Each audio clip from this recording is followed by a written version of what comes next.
Right. Well, I appreciate you. Share a little bit about, if you don't mind, share a little about your platform and what you do and how what led you to creating Blended and Black. So it was my own personal situation. My husband's parents are still married. My parents are still married, but my husband is a divorced dad of 3. We live here in New York. The children and their mother live in Texas. And so, like a lot of the people that are watching this right now, we had the dilemma of trying to figure out how in the world is dad of service while 1,200 miles away from his children. And then we were experiencing some of the conflict that comes along with 2 people trying to raise children in 2 different households. Just amidst divorce. Divorce is the devastation or the death of a family, as I refer to it. And all of the things that were coming out of that, I just didn't have anybody to talk to. I went to my pastor. He couldn't really help. I went to a marriage counselor, a therapist. Nobody was skilled at helping to pull me out of this dark place, because for a very long time, I really didn't see how the relationship would work, just because of all of the and some of us know drama. I hate to use the word drama, but it's just what it is. Just like the conflicting personalities, the overlapping feelings, the inability to handle feelings as we thought the other person should, disrespect, just the nastiness of it all. And I started doing what I do once my family got okay. I'm like, everybody's okay now. We've learned how to coexist. Right. Not wanting to scratch each other's eyeballs out. But a lot of people are just not able to reach that place. And so once I got okay, like, it might sound kind of corny, but I developed like an entire psychotherapeutic method to teach people how to get out of your head so that you would not hate your co-parent or that step-parent or whatever it is your situation is, to take hatred out of the equation and focus on what's important is the kids. And people started coming to me and recommending their friends to me. My degree is in family and consumer sciences, and I've done my 15,000 free hours. I'm a certified family and life coach, and here I am. Literally, I do this full time because there are 1,300 new blended families created every single day. And I tell them all, I said, call me. I can help you. You do not have to live in constant chaos and conflict. Just my number is 315-75-BLEND. Like, call me. Like, I'm literally here to help. So that's how I started. Nice. I love your work. Do you hear an echo? I don't hear an echo. Okay.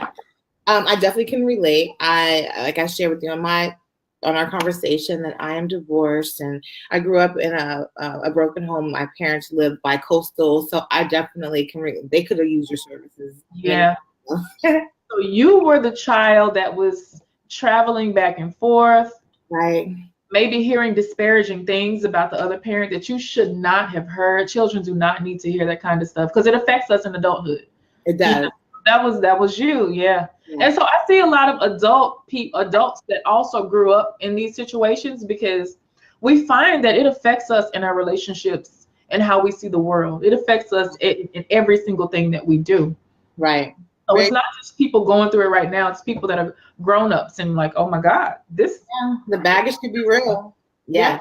Mm-hmm. So most of our members are, I think I told you, 95% are women, and a lot of them, I don't have a statistic, I would say about 80% are parents, and out of that, I would say a good half of those are in some type of situation in which custody comes up quite often, and the battle of wanting to leave but can't because of some custodial issues, or concerned about, like, as a woman, you want to live your best life, and that could be in, Atlanta, but your children's father, your ex-husband, your ex-boyfriend lives in Brooklyn. And so, like, the debate of how do you even think the conversation should start when someone is considering relocating? That's tough, because if you have, we are directing this towards the majority of women in the conversation in this particular space. Mm-hmm. More than likely, I'm going to assume that you are the custodial parent. Meaning that the child's father gets them every other weekend, or you might even share custody. You might do 50-50 or something like that. Either way, if you're saying, I physically want to move, that means this child is going to have to move with you. How in the world do you present this to your co-parent? Especially an involved co-parent that cares, because this means now the strain is going to be on them. They're going to have to travel to see their child. Child support may or may not go up. It's just going to put a strain, and then they won't be there to have the day-to-day interaction. Right. If you don't have a cool co-parent, then you're going to have to find yourself, if you can't afford an attorney, then they have legal aid at this point, and we hook a lot of people up with legal aid over at Blended in Black. They have legal aid that can help you to put your paperwork together so that you can request to move.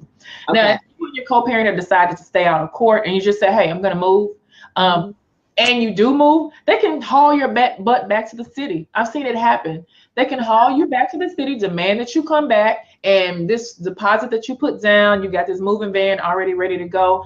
If you've not cleared it with this person and they do request that you come back and bring the child back, you don't have a choice but to do that. They'll subpoena you to come back.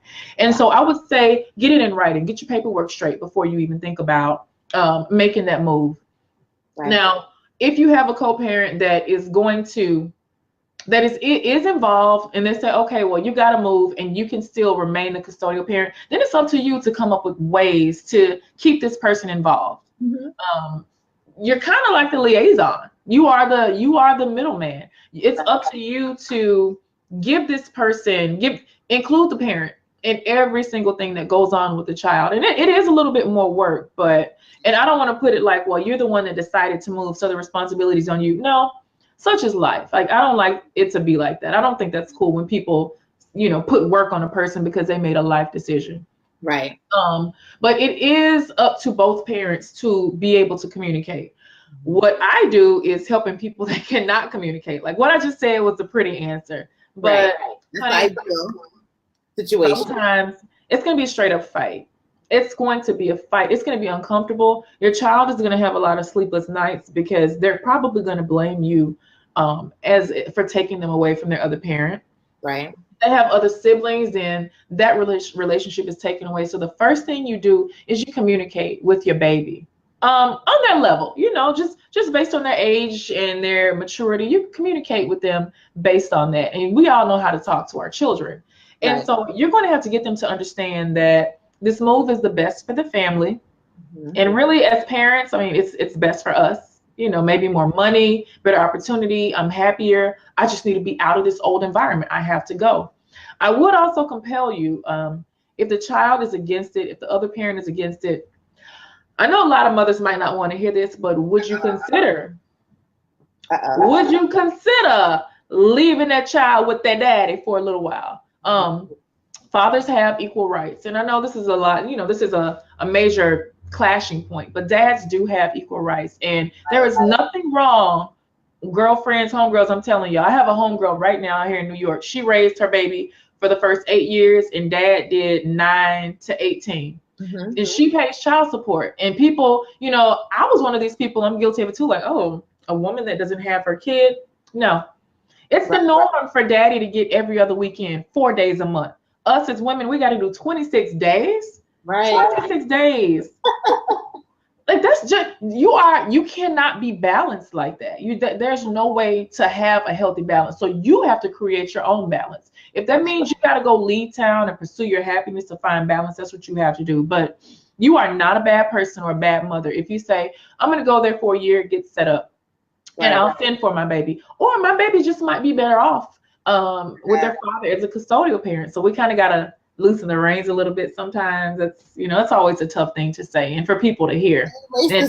Like there's a stigma attached to that, like big time. If the woman does not have her child, people start assuming what's wrong with her. What's wrong with you? Yeah. But dad can do every other weekend, 4 days a month. Dad can move on, divorce you, meet a new woman in 6 months, be married in a year with another baby on the way. Nothing wrong with that. And you are the one maybe getting 25, 30% of his income, whatever that is. And now you're maybe possibly back in the workforce if you were a homemaker before, or now you're having to make up for that. You're the one getting up and taking them to school every day, going to doctor's appointments. I'm just like, nah, that's a lot. I told my husband, I said, let me tell you something. I said, if you ever think that I'm going to be a custodial, if something, God forbid, and something were to happen to him, I told him, I said, this first time I married for love. Next time, honey, I said, hey, you come take your baby. Mama will be back. I'm saying that now. But Yeah. Yeah. I think someone had a question. Yeah.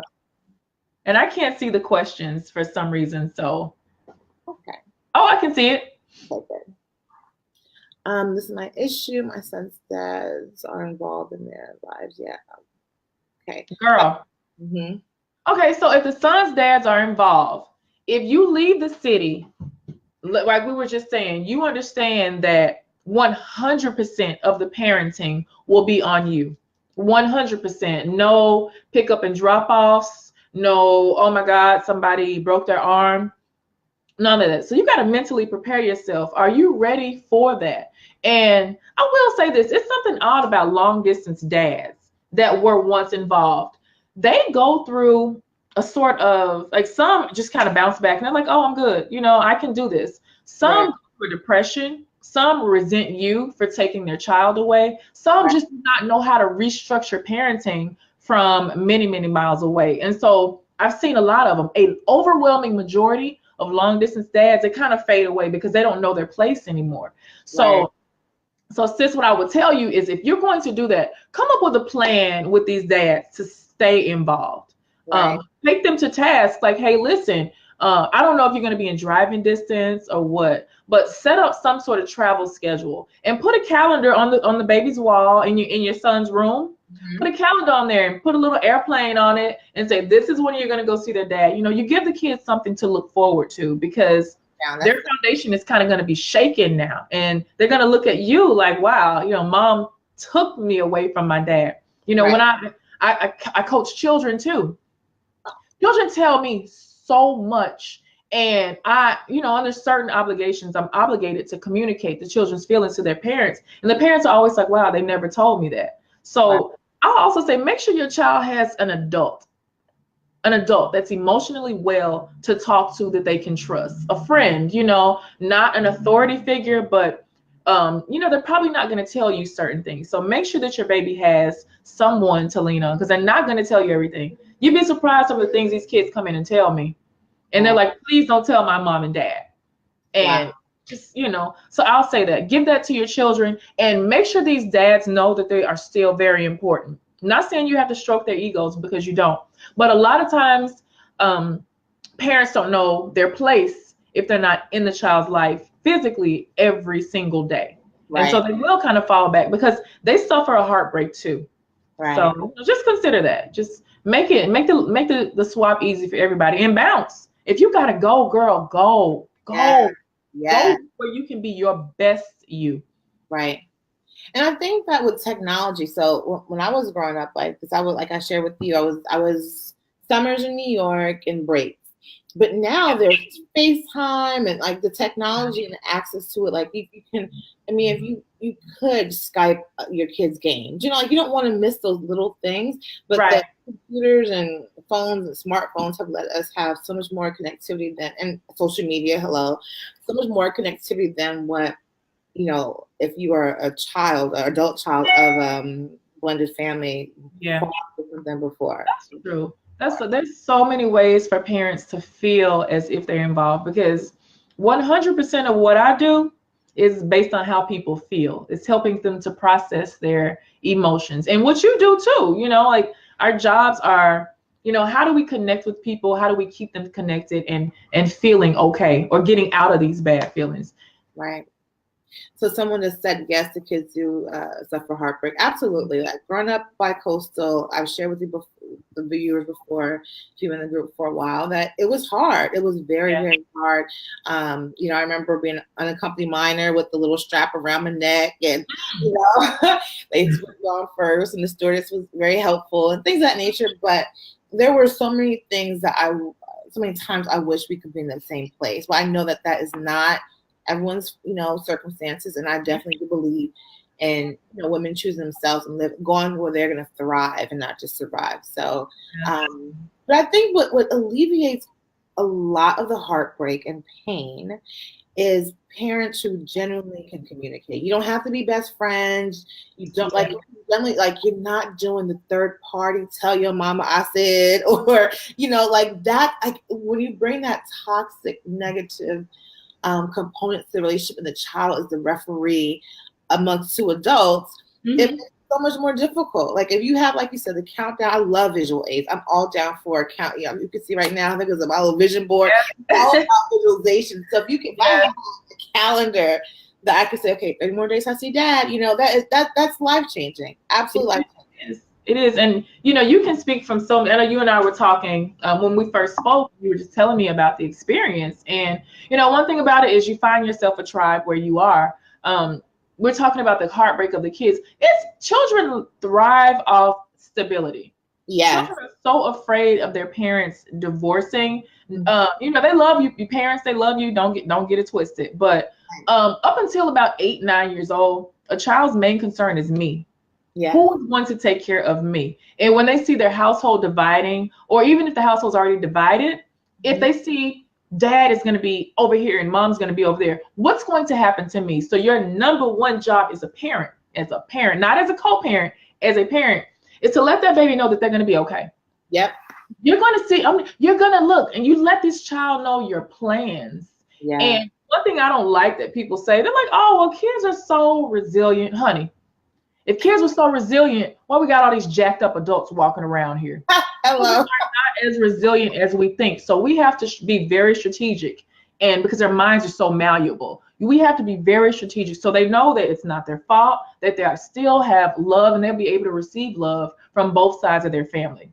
Yeah. And like you were saying, don't, you know, pass it. I know nobody here watching this does this, but, you know, we're just going to say it as it's just because.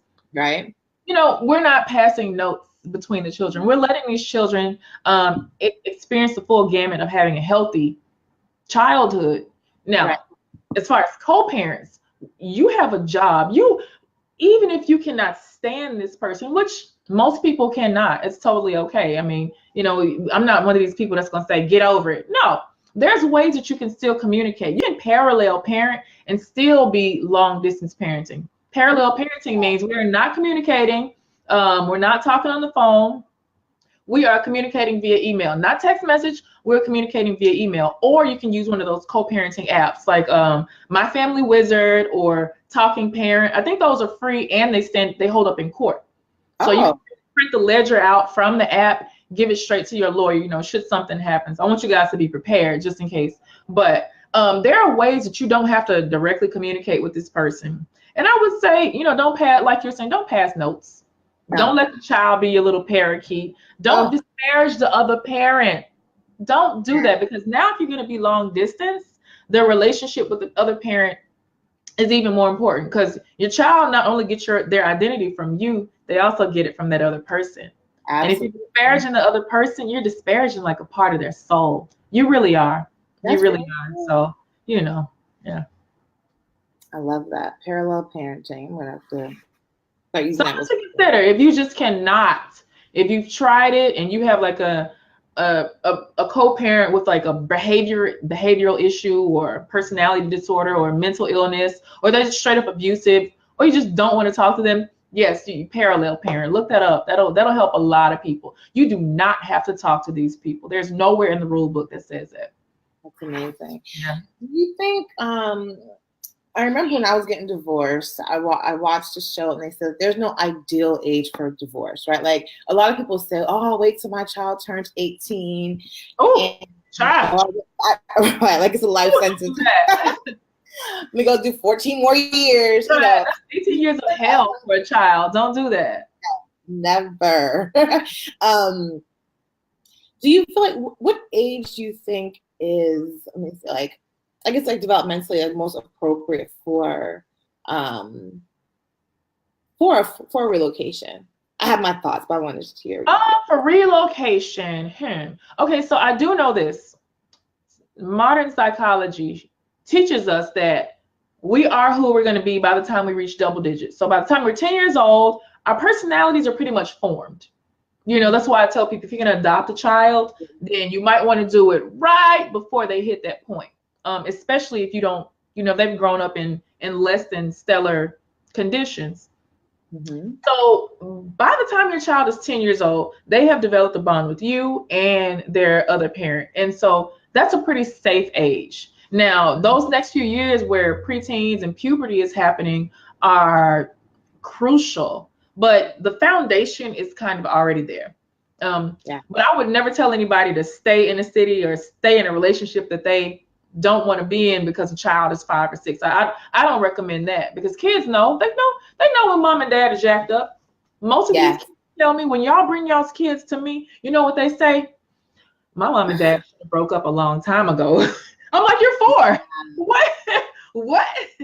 So, I would say 10, maybe around 10-ish, if you can wait up until that point, if it's like next month. But beyond that, don't wait. Don't hang out. Just wait. Yeah, I definitely agree, and not waiting. I think I was also going to say between 8 and 10. I think that, especially if you move in somewhere where you have no support system, like a lot of people move and they don't know anyone, or know a handful of people. I think by between 8 and 10, your child has very good verbal skills and are able to communicate.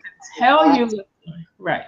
Yes, but I don't listen. If it's maybe 8 months, that's what it is, But I think 8 years, if there was a sweet spot, at the earliest I would do it was like 8, or Right. They can communicate with you. You can teach them certain things about new strangers that they'll be around, new schoolmates. Right. How to fend for themselves a little. So, that's a good age. And remember, you can be uprooting them. And they're by that time they're school age, because a lot of people suffer the challenges, childcare, and the if you used to being at home and big mama watch the kids, or you have a family friend, you share a nanny, things like that. To relocate and then have to worry about something like childcare, it's just easy, I think. There's no ideal age. There's no girl, if you gotta go. Right. Yes.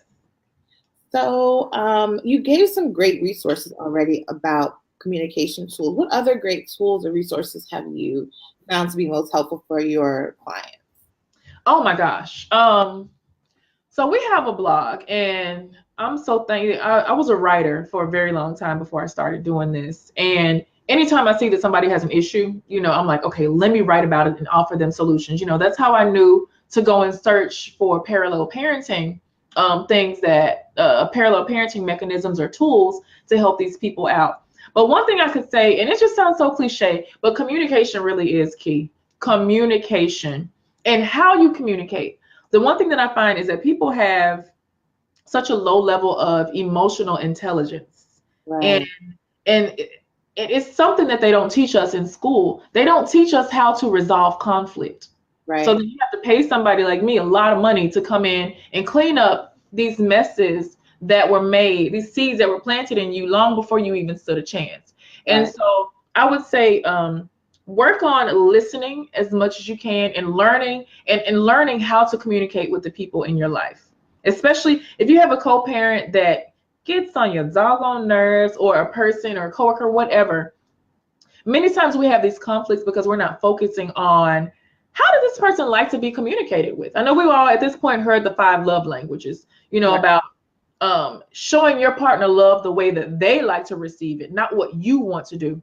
So we have to move our egos and pride out of the way. And all of this, the major cause of most of our conflict is our pride and our ego. You don't have to respond to everything that your co-parent says that rubs you the wrong way. If it ain't about the child, honey, deaf ears. You can do that, deaf ears, but it takes a while to get to that point. I know we saw 2 celebrities fighting here recently because somebody liked a tweet when they were talking about their motherhood or their baby. And I said, now, at what point do we take responsibility for ourselves and say, you know what? I'm a good mother. I don't have to prove it to you. Right. You're not disparaging my child at all. You're not, when do we stop feeling personally attacked? So a lot of this stuff that I do is based on how people feel and how they handle anger, feeling attacked, and conflict. And that's the reason that our children are done a disservice, and they're watching you. They're watching us. And they see us. We are their first examples of forgiveness, grace, mercy. But we're also teaching them how to cuss, how to fight, how to be angry. So it's us. Oh, I see somebody, a question just popped up. Yes. What about when it comes to disciplining the child when one parent lives hundreds of miles away, and how to implement it so the child doesn't play each parent against each other? Yes. That's good, because children even if you are both biological parents, a married couple living in the same household, or not married, but you're a couple raising your same child in the same household, our kids can find crafty ways to pit us against one another. And I don't know if this person that asked the question, you know, if they didn't mention whether they had a good open communication relationship or not. But I'm going to say this. The parent that exacts the discipline is the one that the child is physically with. That's the easiest way to do it. Yeah. If for example, if my stepkids are coming to spend the summer with me and somebody was in trouble at their mom's house, if we can't communicate between both households, then that punishment does not apply at my household. So do not expect your punishment to go over into another parent's parenting time. It would be great if it could, you know, if we could be the same across the board. But this is also how we teach children, like, listen, I don't run anything over there in your other household. Your other household runs nothing over here. And so they don't try to flip you against one another. And children do know. They act different in front of different teachers. They know. They know what teachers they can play with. And they also know what the rules are in your home and in their other parents' home. So don't think you're going to enforce rules while they're during other parenting time. I wouldn't try to do that because, you know, unless you guys have a great relationship. But even still, it may not be fair because that's you kind of trying to determine the temperament of what's going to happen in another household. But that's my bit of advice for you. Let them discipline the baby, and you discipline the baby when they're with you. I agree. I think that's the cleanest way to do it. Yeah. Excellent. That was a good question. That was a good question. That was a really good one because I've seen a lot of conflict happen over that. And also, you know, if we're talking about moving away, the big issue comes with clothes. Like if your child is going to go visit this other parent, do you send them empty-handed? If they're going for the summer, do you send them with 3 months worth of clothes? Probably not. A lot of people say, oh my God, it's so unhealthy for children to have to pack a bag and feel like they're visiting their other parent. Well, if it's a case where the child actually lives in a different city, let's call it what it is. They're visiting. And so this is just our dynamic. And I know when you were visiting your family in New York, right? You were coming. You probably brought some of your things with you. You have your favorites. You have your favorite, like, you know, right. And so don't stop your child from bringing some of their favorite things. Now, if the other parent lives in a close vicinity, then they should probably have a stock full of stuff. You know, the kids should have their own room and own drawer and all of their favorite things over there. But if your child is not close, then yes, sister, please, you know, pack that baby some stuff. Don't make it a burden. And I know some parents, I've seen some cases where people just, you know, they're like, I'm not packing anything. Like, you're doing this for your kids. Forget about the other parent and you can't stand them. Think about, don't ever hate the other parent more than you love your baby. But when we do these petty things, it does appear that way. It appears that way. So think about this child. So how do you think, what's the best way to handle holidays? Handle what? Holidays. So if you have a court order, more than likely, if you're the custodial parent, across the board here in the United States, parents would go every other, like you would split every other holiday. Like maybe you would get even years, Thanksgiving, and they would get odd years. That is a cool way to do it. Now, let's just say, you know, if you don't have a court order, I would suggest so that you can have order and structure, you still do it that way. Right. Some parents, depending on the income or the state, they share travel costs. For example, you share travel costs, but some parents, all of it's on them. You got to come pick this baby up from my house and drop them off. You know, so it really depends on what your setup is.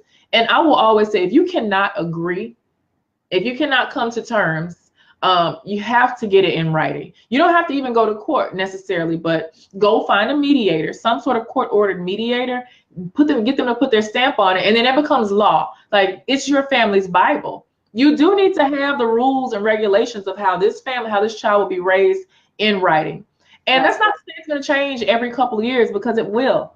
Right. It probably will, you know. But at least get something in writing first, because this is the business. My friend, my attorney, Marissa Grayson, wrote a book, really good book, it's called The Business of Co-Parenting. And you know, the way she puts it is, we're running a business. You are in the business of raising the most productive member of society that you can. By the time the child leaves your house. And so we have to focus on that. So what do you do with a business? You get your stuff in writing. That's right. Every other, so I would say every other year. So holidays, I'm the custodial parent. We have an agreement to let them know in advance that you would like to visit, and then we make preparations. So that sounds like you guys have a good, cohesive co-parenting relationship with open, positive communication. Mm-hmm. That means you're good. That means you are good. Now, and it sounds like you've probably also figured out a way to handle conflict if somebody disagrees. Mm-hmm. And I'm gonna say this, guys, if you have a conflict with your co-parent, try to avoid the C word. We're so quick to say, well, I'm just gonna go to court, but who has that $5,000 to throw at that retainer? Right. Yeah, court is definitely not something you want to just. It's not fun. It is not. We've thrown away a lot of money in court. It's just not fun. It's a hassle. Everybody feels disserviced because you have this stranger determining what's going to happen in your life. They don't care about the child. They damn sure don't care about you. Nope. So not at all. Yeah.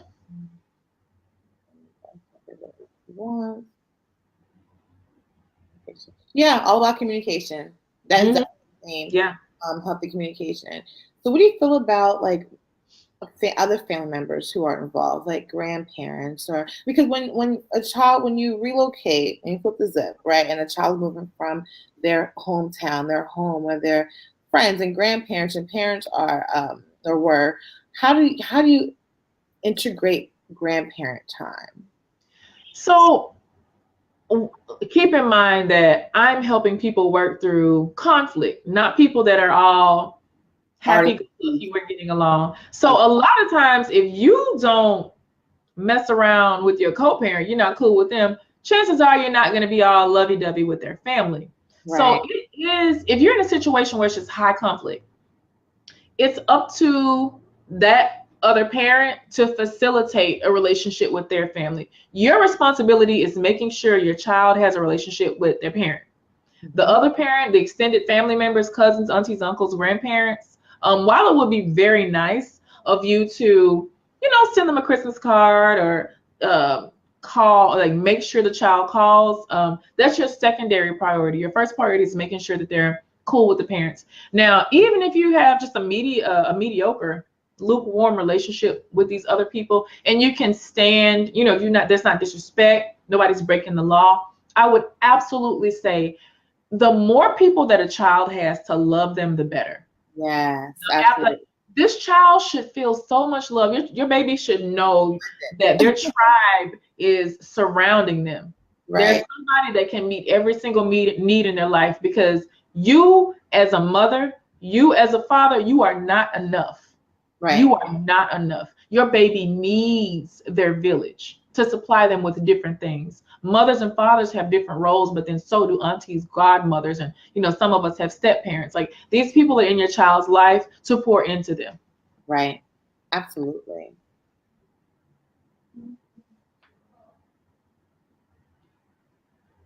What's that saying? I feel like there's a breakdown in communication with the grandparents. So kind of like what you were sharing about. Oh, so they weren't even involved. That's one thing.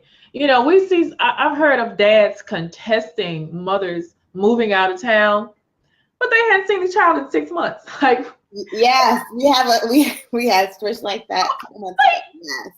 Now I say I want to move and live my best life in Denver, and you're like, you ain't taking my baby that far, boy. Like, you hadn't seen little Junior in 5 months. Like, tell me how tall he is right now. And so I would absolutely tell like a woman in their position, honey, go. And also, like this person just said, the child's grandparents were not involved when they were in the same city.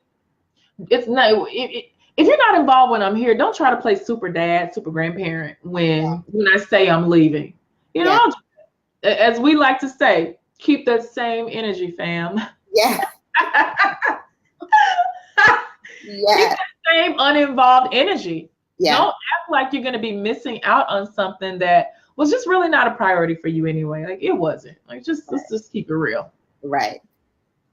So what are some tips that we can, this bullet points that we can give viewers on co-parenting and relocation? You've talked a lot of tips already. Yeah.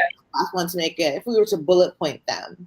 So I gave all my bullet points in the talk, but I'll go over them really quickly. Yep. So co-parenting and relocation. Number one, open communication. If it's possible for you, open communication and let the other person know your expectations. When co-parenting, especially long distance, make requests, not demands. It gets you very far in life requesting things. Even if you know what you're already going to do, you already got your plan in place, it would be very nice for the other parent to feel like they had a choice in the matter, as opposed to you telling them what's going to happen. You'll always fare better making requests and demands. Also, you got to be flexible. Whether you are in a blended family, in the same city or long distance, flexibility is key. We do not operate like traditional families. Right. We see the chaos that can happen with a soccer schedule. So-and-so has a dentist appointment. So-and-so has homework when we're all in the same household. But when we're doing it from two different homes, things can get even more chaotic. So be flexible. If you are not flexible, you're going to break. If you're going to break, you're going to break yourself. You're going to break your child. You're going to be very, very frustrated. So come into things knowing that you made this beautiful plan. Something's probably going to change. Right. Lastly, don't take everything so personally. And I know it's hard, because we feel like it's you against me. It's not. Other people have their own struggles, and a bit of empathy goes a very, very, very long way. And you don't have to respond to everything. If it's not about the child, I don't hear it. Like, if it's not about the child, honey, I can't see it. I'm blind and deaf. I don't know. I don't have anything to do with it. So I would just say, do that. Co-parenting long distance. So, make sure that the child knows that they are at the center of this all. They are mommy and daddy's highlight.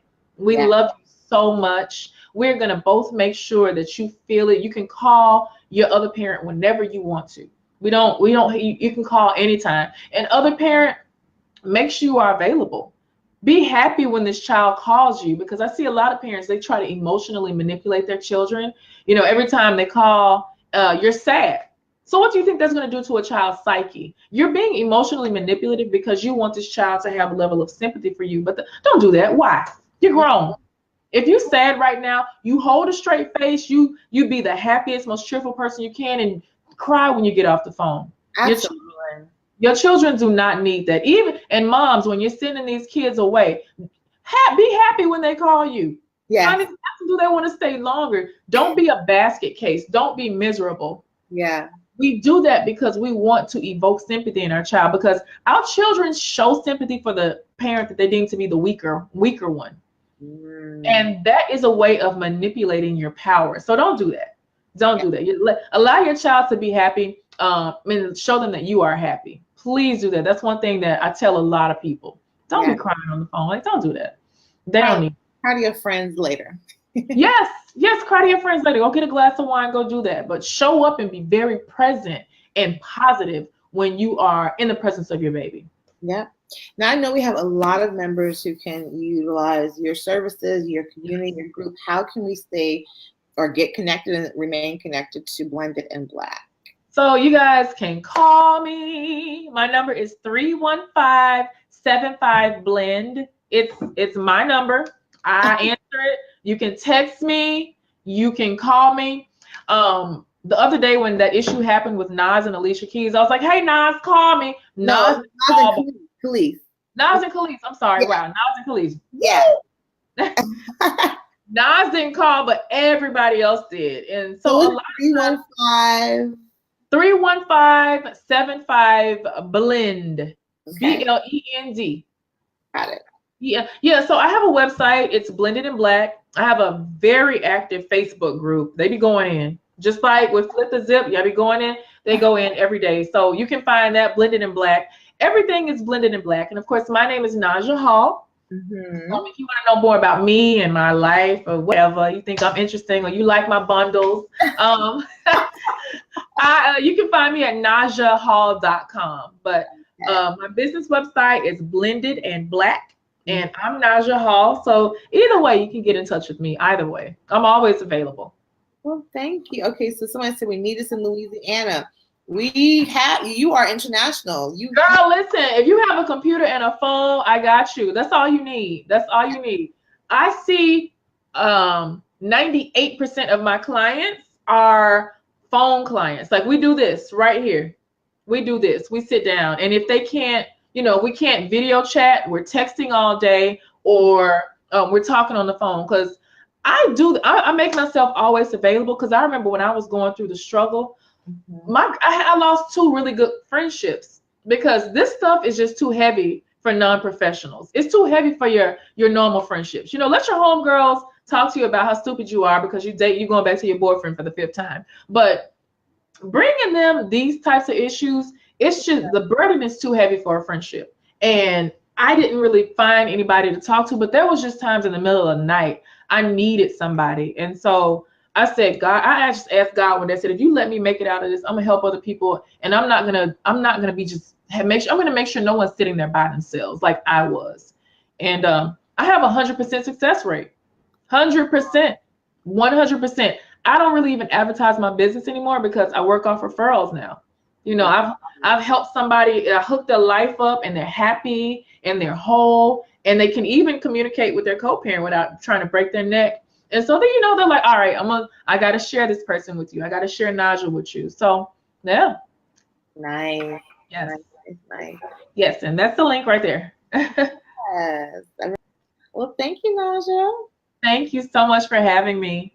Have a good night. You too. Bye-bye.